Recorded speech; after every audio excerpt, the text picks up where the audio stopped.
Hello students, मैं उनीस पांडे आप सभी का एग्ज़ाम फ्रेंड में स्वागत करते हैं। दोस्तों, ये वीडियो कक्षा 10 के विद्यार्थियों के लिए है। जो क्रियाकलाप इसमें बताया जाएगा, हर अध्याय का जितने अध्याय में सारे क्रियाकलाप दिए गए हैं, सभी क्रियाकलापों को एक एक वीडियो में समझाया जाएगा और आपको बताया जाएगा, क्योंकि ये परीक्षा की दृष्टि से बहुत ही महत्वपूर्ण होता है, क्योंकि इससे सीधे सीधे क्वेश्चन, क्रियाकलाप से सीधे सीधे क्वेश्चन पूछे जाते हैं। तो ये अध्याय नंबर आपका 1 और पाठ नंबर 1 है, उसका प्रथम क्रियाकलाप जो फर्स्ट एक्टिविटीज जो दी गई है उसको यहाँ पे समझाने का प्रयास किया जाएगा इस वीडियोज में। और इस क्रियाकलाप से परीक्षा में कई बार क्वेश्चन पूछा है, कई बार पूछा है। आप सेट उठाएंगे, कई सेटों में पूछा है। कभी कभी तो इसको प्रत्येक ईयर यानी कि रिवाइज करके क्वेश्चन पूछा है और क्वेश्चन को बदल बदल के पूछा है। जैसे पूछा है कि क्या होता है जब मैग्नीशियम रिबन, ये जो मैग्नीशियम रिबन है, मैग्नीशियम रिबन को वायु की उपस्थिति में जलाने से पहले उसको क्यों रगड़ा जाता है, ये क्वेश्चन पूछा है। तो इस क्वेश्चन का आंसर आप लोग ये क्रियाकलाप जब पढ़ के बिल्कुल आसानी से इसको दे सकते हैं। स्टार्ट करते हैं। ये क्रियाकलाप का जो मुख्य उद्देश्य है, मैग्नीशियम रिबन का वायु में दहन कर मैग्नीशियम ऑक्साइड यानी कि MgO प्राप्त करना। यानी कि ये आप देख रहे हो मैग्नीशियम रिबन है, यहाँ पे दिखलाया गया, आपको दर्शाया गया, ये मैग्नीशियम रिबन है। जो धातु होता है, मैग्नीशियम धातु होता है, उसकी पट्टी है। और ये है चिमटा, और ये है ह्यूमन हैंड। ह्यूमन हैंड से चिमटे से पकड़ा गया है और इसको बर्नर यानी कि जो बर्नर है, आग के संपर्क में इसको लाते हैं तो ये जलता है। और जलते समय श्वेत लौ, बिल्कुल श्वेत लौ जो है देता है। इस प्रैक्टिकल को करने में थोड़ी सी सावधानी भी बरतते हैं।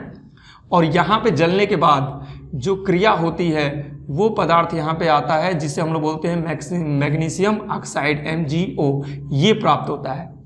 तो इस प्रैक्टिकल को करने के लिए काफ़ी सावधानी बरतनी होती है और टीचर के संरक्षण में ही इसको किया जाता है। और इसको चश्मा वगैरह लगाकर आँखों से दूर रखा जाता है, क्योंकि ये जब जलता है तो तेज़ लाइट जो है, प्रकाश जो है प्रज्वलित करता है। यहाँ पे ये जो प्राप्त हुआ है मैग्नीशियम ऑक्साइड, इसके गुण पहले मैग्नीशियम के गुण से क्या हो जाते हैं, भिन्न हो जाते हैं और इसकी अवस्थाएं बदल जाती हैं। तो इसका प्रक्षेपण हम देखेंगे। प्रक्षेपण क्या है, लिखा है मैग्नीशियम चमकदार लौ के साथ जलता है। तो जब ये क्रिया की जाती है तो मैग्नीशियम जो है चमकदार, बिल्कुल श्वेत लौ के साथ जलता है और सफ़ेद चूर्ण में परिवर्तित हो जाता है। और यहाँ पे देखेंगे ये जो चूर्ण प्राप्त होता है बिल्कुल वो सफ़ेद चूर्ण में परिवर्तित हो जाता है, जिसे यह मैग्नीशियम ऑक्साइड का चूर्ण है जो यहाँ पर मिला है। इसी को हम लोग क्या बोलते हैं, मैग्नीशियम ऑक्साइड का चूर्ण, जो वायु में उपस्थित ऑक्सीजन तथा मैग्नीशियम के बीच होने वाली रासायनिक अभिक्रिया से बनता है। यानी कि आपको पता होगा कोई भी चीज़ जब जलती है तो ऑक्सीजन के मदद से ही जलती है। तो ऑक्सीजन की उपस्थिति में यानी कि वायु में इसको जलाया जाता है और ऑक्सीजन की उपस्थिति में जलता है। और ऑक्सीजन से क्रिया करके, मैग्नीशियम ऑक्सीजन से क्रिया करके ये मैग्नीशियम ऑक्साइड बनाता है। तो यहाँ पे लिखा गया है रासायनिक अभिक्रिया से बनता है जो निम्न प्रकार है। तो इसका क्या बनता है, कैसे बनता है, इसका रासायनिक समीकरण अगर देखा जाए, रासायनिक समीकरण अगर देखा जाए तो ये हो गया हमारा मैग्नीशियम Mg। ये जो है ऑक्सीजन की उपस्थिति में O2, ऑक्सीजन की उपस्थिति में जलाया जाता है तो उत्पाद के रूप में हमें मैग्नीशियम ऑक्साइड प्राप्त होता है। ये इसका हिंदी यहाँ पे हम लिख देते हैं। ये हमारा हो गया Mg से मैग्नीशियम, मैग्नीशियम, और ये है आपका ऑक्सीजन, और ये उत्पाद के रूप में जो प्राप्त हुआ है इसी को हम लोग बोलते हैं मैग्नीशियम ऑक्साइड, मैग्नीशियम ऑक्साइड, जो राख के रूप का होता है। यहाँ पे आप एक चीज़ और है, ये समीकरण संतुलित नहीं है। ये जो समीकरण प्राप्त हुआ है इन्हें हम अभिकारक बोलते हैं, इसे उत्पाद बोलते हैं। वो वीडियोज़ में आप लोग को प्रोवाइड कराऊंगा जिसमें समीकरण को संतुलित करना सिखाएंगे। यहाँ पे सीधा सीधा हम लोग ये देखेंगे, मैग्नीशियम, यहाँ पे मैग्नीशियम के एक परमाणु, इसके भी एक परमाणु, उत्पाद में। लेकिन यहाँ पे ये देखा जा रहा है ऑक्सीजन के कितने हैं, 2 परमाणु, और यहाँ पे उत्पाद में ऑक्सीजन के कितने हैं, 1 परमाणु। तो अभिकारक में जितने परमाणु रहेंगे उत्पाद में भी उतने ही परमाणु होने चाहिए। इस वजह से यहाँ पे हमें 2 से मल्टीप्लाई कराना पड़ेगा।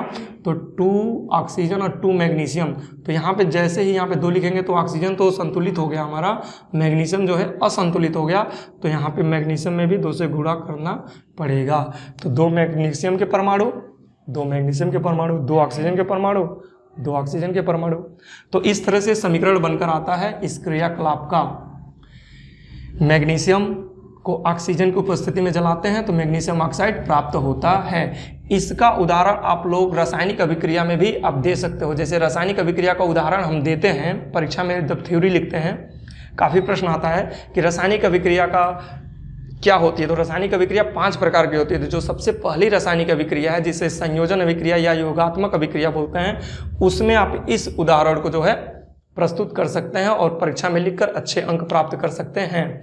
क्योंकि उसका योगात्मक अभिक्रिया का मतलब ये होता है कि 2 या 2 से अधिक अभिकारक मिलकर केवल एक ही उत्पाद बनाते हों, तो उसे हम लोग बोलते हैं योगात्मक या संयोजन अभिक्रिया।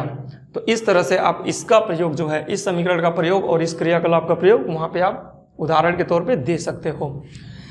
इसका निष्कर्ष क्या निकलता है, इस पूरे क्रियाकलाप का निष्कर्ष क्या निकला? निष्कर्ष ये निकला कि यह एक रासायनिक अभिक्रिया है। यानी कि जो यहाँ पे अभिक्रिया हुई है, परिवर्तन, अभिक्रिया का मतलब यहाँ ये है कि यहाँ पे परिवर्तन हुआ है। ये आपका मैग्नीशियम पट्टी था और ये राख के रूप में आ गया, तो इसमें परिवर्तन हुआ है। तो इस परिवर्तन को हम लोग कहेंगे रासायनिक परिवर्तन कहेंगे या रासायनिक अभिक्रिया कहेंगे, जिसमें रंग परिवर्तन के साथ साथ भौतिक अवस्था भी बदल जाती है। इसमें रंग परिवर्तन के साथ साथ मैग्नीशियम में भौतिक अवस्था भी बदल जाती है। ऐसी अभिक्रिया को रासायनिक अभिक्रिया कहेंगे। आगे आपको रासायनिक अभिक्रिया, भौतिक अभिक्रिया जानना है तो आगे मेरे चैनल को सब्सक्राइब कीजिए और उसमें प्लेलिस्ट में जाएंगे तो आपको वीडियोस मिलेगा। उसमें डिटेल्स थ्योरी जो है बताई गई है रासायनिक अभिक्रिया की, पूरा डिस्कस करके पूरा लेक्चर उसमें है। आप उसको पढ़कर अच्छे से नोट्स भी आपको ऐसे प्रोवाइड करा दिया जाएगा और आप परीक्षा में अच्छे अंक प्राप्त कर सकते हो।